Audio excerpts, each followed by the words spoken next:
Merry Christmas. Merry Christmas. Christmas is celebrated by billions of people across the globe, making it the biggest festival in the world. However, here's an interesting fact. There's no mention of Christmas in the Bible, nor did Jesus ever celebrate it or instruct his followers to do so. So where did this festival come from, and what's its story? It all begins with the belief held by Christians that Jesus was born on December 25th. Although Jesus left this world centuries ago, his 11 followers in Palestine decided to spread his teachings across the globe. These followers carried his message far and wide. Unlike Judaism, Christianity began spreading rapidly to new regions, with St. Paul emerging as one of its most influential figures. St. Paul played a pivotal role in shaping what we know as modern Christianity. Before his influence, people regarded Jesus as a prophet and servant of God.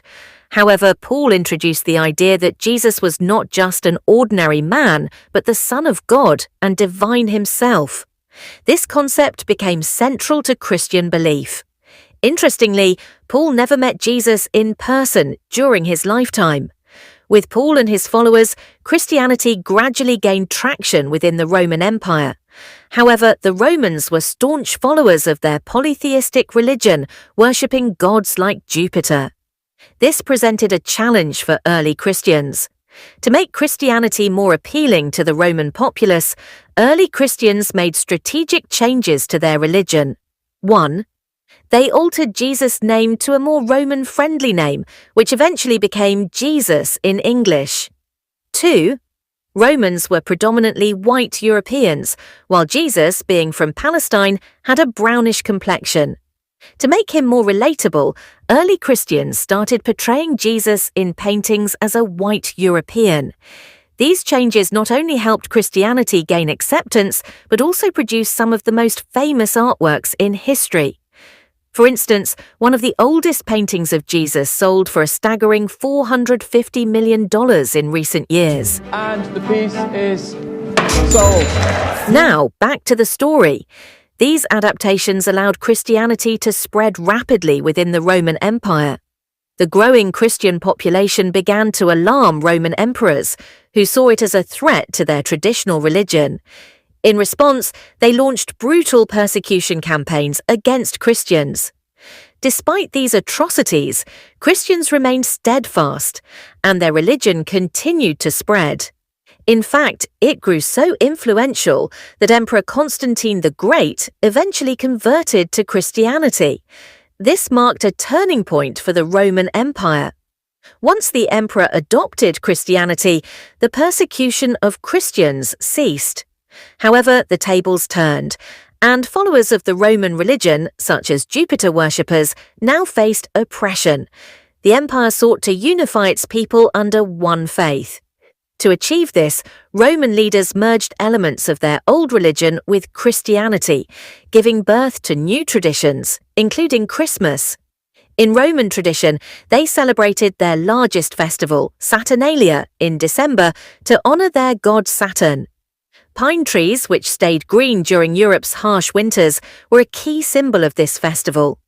The Romans brought pine branches into their homes and decorated them as a sign of hope and resilience. To integrate Saturnalia into Christianity, Roman leaders declared that Jesus was born at the end of December and ordered Christians to celebrate his birthday on December 25th, mimicking the traditions of Saturnalia.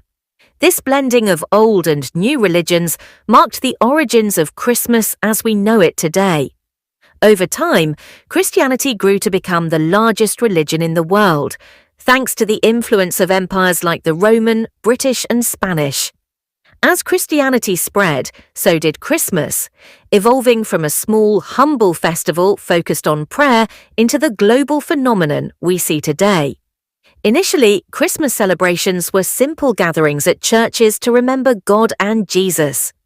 But as people began to lose interest, new elements were introduced to make the festival more engaging: music, feasting, and eventually the addition of Santa Claus.